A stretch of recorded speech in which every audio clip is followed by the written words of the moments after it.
रजीम बिस्मिल्लाहिर्रहमानिर्रहीम सुब्हानल्लाहि वल्हम्दुलिल्लाहि वला इलाहा इल्लल्लाहु वल्लाहु अकबर वला हौला वला कुव्वता इल्ला बिल्लाहिल अलिय्यिल अज़ीम इन्नल्लाहा व मलाइकतहु युसल्लूना अलन नबी या अय्युहल्लज़ीना आमनू सल्लु अलैहि वसल्लिमु तस्लीमा अल्लाहुम्मा सल्लि अला मुहम्मदिन व आलि मुहम्मद व अज्जिल फरजहुम। दरूद शरीफ पढ़ो। अस्सलामु अलैकुम व रहमतुल्लाह। डॉक्टर मोहम्मद मोहसिन अब्बास मेरा नाम है। काफ़ी दोस्त जानते भी हैं माशाअल्लाह। सिविल वैटनरी हस्पताल चन्नी गोट मेरी नौकरी है सी हाज़री इतना तुहाडे कने थई है और पहले भी थींदी रहंदी है। माशाअल्लाह खट्टी वस्ती दे नाम नाल मशहूर है वे तुसां ते इवें ना सी पहले तुहाडे बड़े खूबियां होंदे हन हुण भी अल्लाह करे हुसन। बहरहाल मैं वाला क्योंकि वक्फे नाल चक्कर लेना होना तुसां लोग खीर कहना भी चेंदे आवे तुहाडे कने खीर जड़ा होंदा वेचण तुसां अच्छा कहना समझदे आवे। उस तो बाद देसी घ्यू असाको खालिज इथों मिलदा होंदा। अच्छा देसी घ्यू दे सालानी थई पकदे होंदे हन। देसी घ्यू दे पराठे थई मिलदे होंदे हन।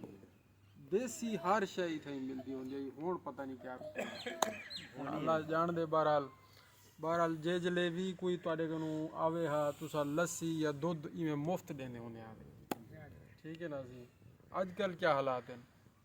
को हालात बेहतर हैं या वो थोड़े जे ख़राब हैं? क्योंकि अल्लाह ताला आसानियां फरमावे। जानवरां दी तादाद विच भी इजाफा होना ज़रूरी है, लेकिन उस तो ज़्यादा ज़रूरी है कि जितने जानवर हैं उन्हां दी पैदावार विच इजाफा थी वञे।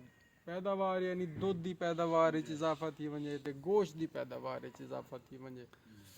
मसलन अगर 10 जानवर खड़े तो हिन सुके सड़े और खीर ही कुल टोटल 10 किलो दे में खड़े मतलब उन्होंने कोई फायदा कहने।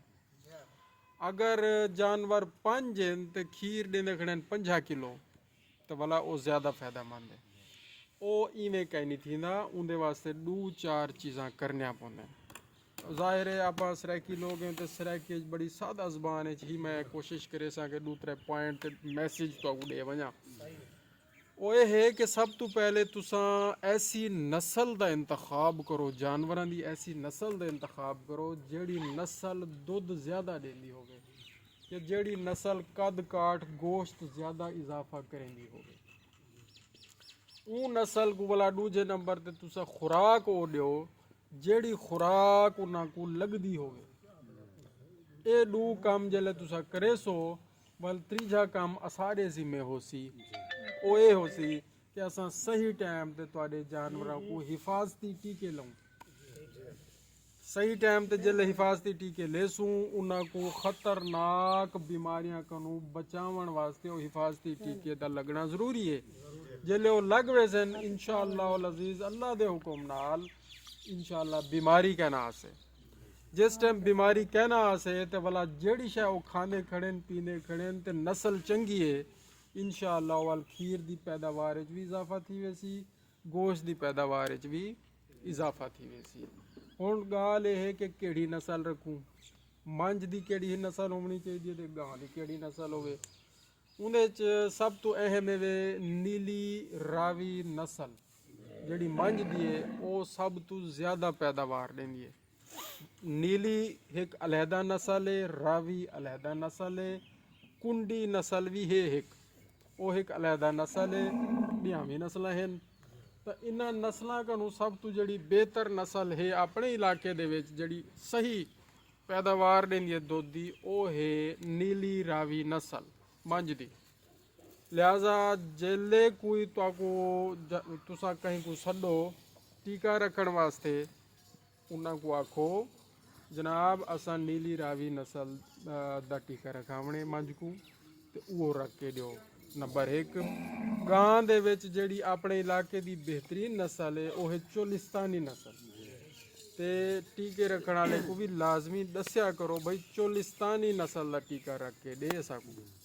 और अगर वो एक दफ़ा ना रखे उनको अगली दफ़ा ना सडो या होंदी अगली दफ़ा ज़ाहिर है तुसा कहीं सरकारी बंदे को सडे सो तो वाल असाकू दसे सो भाई इन्हें चोलिस्तानी नस्ल का टीका नहीं रख के दिता, जबकि गवर्नमेंट ने हुकू चोलिस्तानी नस्ल के टीके दिते हुए। वल दूजे नंबर ते गां दे विच साहिवाल आ गई, साहिवाल नस्ल का टीका आंदे। वल तीजे नंबर ते भला ढेर सारी चीज़ां हैं, धनी भी थी गई ते बगनाड़ी भी थी गई ते फलानी टमका उनको छोड़ो। तुसां अपने इलाके को देखो, अपने इलाके दे विच चोलिस्तानी ते साहिवाल ज़्यादा चलदी है। इन्हां नस्लों दे विच यह है कि मौसम दी गर्मी सर्दी बर्दाश्त करने की सलाहियत भी ज़्यादा है। चिचड़ जुआ खारिश एलर्जी और मूजी अमराज को बर्दाश्त करने की सलाहियत भी ज़्यादा है। तो ही वास्ते असादू के नीली रावी ते चोलिस्तानी और साहिवाल नस्ल दे मंझी गमी मांझी यानी नीली रावी ते ओ गमी यानी चोलिस्तानी ते साहिवाल नस्ल दे रखो।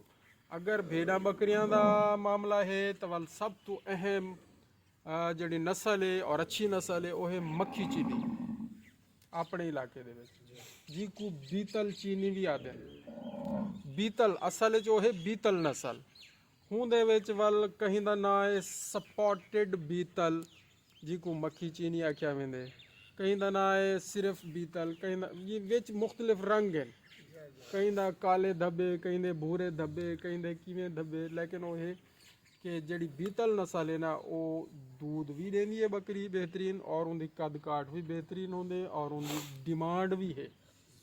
और माशाल्लाह सारा खुद वेटनरी असिस्टेंट राशिद ये खुद भी हर साल ही नस्ल दे बकरे बकरियां पलेंदे और अल्हम्दुलिल्लाह बड़ा अच्छा उनका कारोबार है। किवें सी कारोबार अच्छा है ना, अच्छा। और अल्हम्दुलिल्लाह बड़ा बेहतरीन अपना सिलसिला चलाई खड़े और इनको काफ़ी मुनाफा भी थी। इवें सारे लोग जेड़े भी इन दे उत्ते कम करेंदे पेन मेहनत करेंदे पेन अल्लाह ताला उन्हें को रिस्क फल देना पे। तीजे नंबर ते चौथे नंबर ते जनाब भेड़ां दे विच लोही नस्ल सब तो अहम है। लोही नस्ल जिन्ना मूँह अगू भूरा होंदे पिछू जड़ा है ना कंड सारी सफ़ेद होनी है, ठीक है ना, या उनको क्या आख सकते थे थोड़ी जी येलो पीली, ते ओ लोही नस्ल कान जरा लंबे होंदे ओ नस्ल अपनी सब तो अहम है। दूजे नंबर ते वल बुच्ची नस्ल है जिन्हें कान छोटे होंदे, ठीक है। तीजे नंबर ते वल कजली नस्ल है, अखीं दे विच इर्द गिर्द स्याह रंग दे ओ होंदे न धारे, ये भेड़ां दे विच है। ये नस्लां अगर तुसा पलेसो और इन्हां को अच्छी खुराक देसो और सही टाइम दे उत्ते उन्हां दी अगर साडे कोलों वैक्सीन करवेसो हिफाजती टीके लवेसो तो इंशाअल्लाह अल अज़ीज़ तुहानू फ़ायदा थीसी।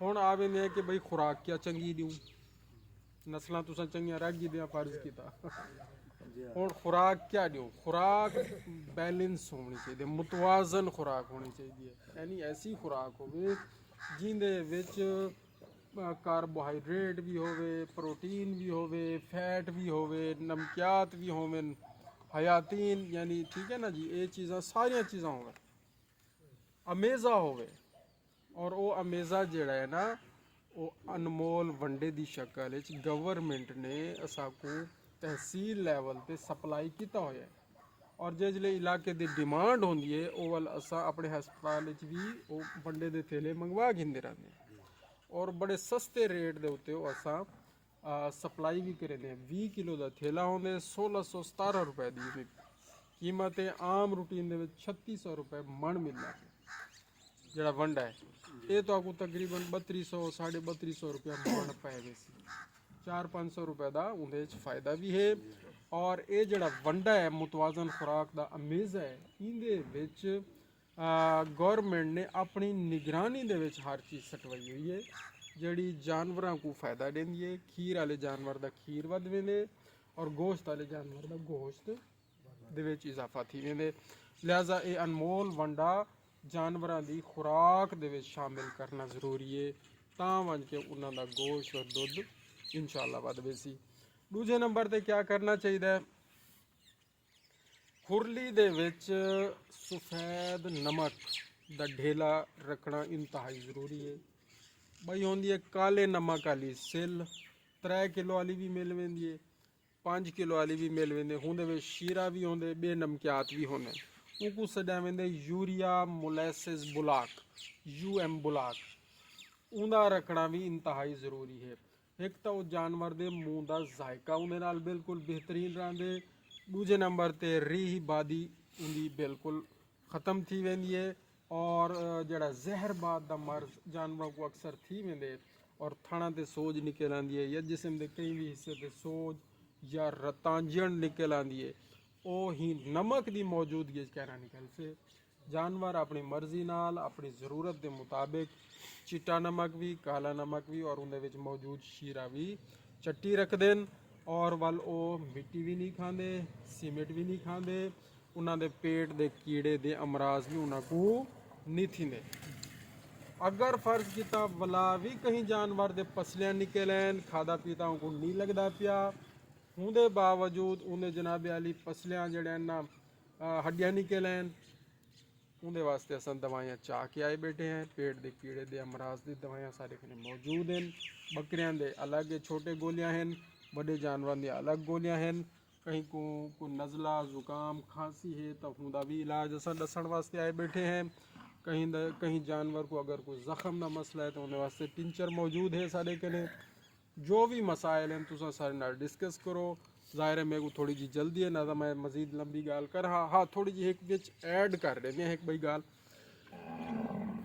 के ये तो थी कि खुराक दूजे नंबर ते हिफाजती टीका टाइम ते लगना ज़रूरी है वो असा लावने तुसा सिर्फ असा को याद दहानी कराया करो असा को पता भी होंगे साढ़े शेड्यूल भी होंगे जिमें वैक्सीन आती है साढ़े टीम निकलदियाँ भी हैं और टीके लेंदियाँ भी हैं बाज़ औकात कितें ही बंदा मिस थी वेंदे लेट थी वेंदे तो तुसा कम अज़ कम अपने मोबाइल राशिद का नंबर लाजमी रखो और इन्हों को याद दहानी करवा रीता करो अजकल असा वड्डे जानवरों के गल घुट वाले टीके लेंदे पे हैं गल घुट वाला मर्ज इंतहाई खतरनाक है थोड़े इल्म च मंझी और गमी को ये मर्ज थींदा रहंदे ज़्यादातर मंझी को थींदे और ख़ास तौर पर जोड़े छोटे 3 साल तक हैं 2 साल तक हैं साल तक हैं उन्होंने को ज़्यादा थींदे गल दे उत्ते सोज निकल आती है साह की नाली तंग थी वेंदी है साह घिरण मुश्किल थी वेंदे मूँह चू ललोरा शुरू थी वेंदे बुखार बहुत तेज़ थी वेंदे और अंतड़ियां दे उत्ते भी अंदरूनी सोज आ वेंदी है और अफारा भी निकल आते गोबर जड़ा करने बड़ी इन्हों को तकलीफ थी नहीं कब्ज़ की शिकायत भी नाल थी वेंदी है तो उनका फौरी तौर पर इलाज करना होंगे और बेहतरीन किस्म के एंटीबायोटिक इस्तेमाल करने पौंदे सेफ्टीफर एक्सीनेल इस तरह के इस बीमारी को बचण वास्ते हिफाजती टीका लवावना जरूरी है अगर कहीं दा मिस थी गए तुसा वला सट गिनते रहो रबता कर गिनते रहो पहली गल तो यह कि जल्ले बंदा आ वजे पूरे बस्ती दे इलाके दे गाँव दे जानवरों को टीके लगना जरूरी है कोई बंदा घर कहनी भी तो हमसाए का हक बनते उनके नाल टीके लवावे इवें भेड़ा बकरियां दे अजकल असा नमूने वाली वैक्सीन करेंदे पैसे नमूने वाली वैक्सीन भी इंतहाई ज़रूरी है नमूनिया का मर्ज फेफड़ियां की तकलीफ थी वेंदे उन्हें भी खंघ नज़ला बुखार थी वेंदे बुखार तेज़ होंदे मोक भी लग सकती है ठीक है ना जी जानवर को साह की तकलीफ थी वेंदी है तो ओवल नमूनिया कनू बचण वास्ते कंटेजियस कैप्राइन प्लूरो नमूनिया की वैक्सीन सारे कने मौजूद है ये लाजमी करवे सो और इस तो पहले भेड़ा बकरियां असा पिते वाली वैक्सीन करवाइए और नमूनिया की वैक्सीन के बाद असा मूँह सड़ी वाली वैक्सीन करनी PPR वाली ये छोटे जानवरों का शेड्यूल है बड़े जानवर गल गोटू थी नहीं पिए इनके बाद इंशाल्लाह मोहाड़े वाली थी से और इस तो पहले चौड़े वाली असा कर चुके हैं तो यही में शेड्यूल पूरा साल चलता रहेगा सी इंशाल्लाह बाकी रह गया मुर्गियां बतखा कबूतर उन्होंने रानी खेत का मर्ज या कोकड़े का मर्ज ये बहुत ज़्यादा होंगे उनको बचण वास्ते साढ़े कने रानी खेत की वैक्सीन मौजूद है जिको ND वैक्सीन सद्या वेंदे वो ताज़ी बढ़ा के तो हूँ 2-3 घंटे के अंदर अंदर इस्तेमाल करनी होंगी है तो ये ख्याल किया करो कि जिसले वैक्सीन बढ़े वो फौरी तौर पर सारे परिंदियां को एक सीसी पिलवावनी होंगी है पाड़ियों बढ़ावनी पौंदी है और एक सीसी दवाई वैक्सीन सारे को पिलावनी पौंदी है तो अगर इस मामले कोई सवाल है तो मैं हाजिर हाँ फौरी तौर पे जवाब ॾियण वास्ते वल मैं वञणा भी है। जज़ाकल्ला जी। अल्लाहुम्मा सल्लि अला मुहम्मद व आलि मुहम्मद व अज्जिल फरज।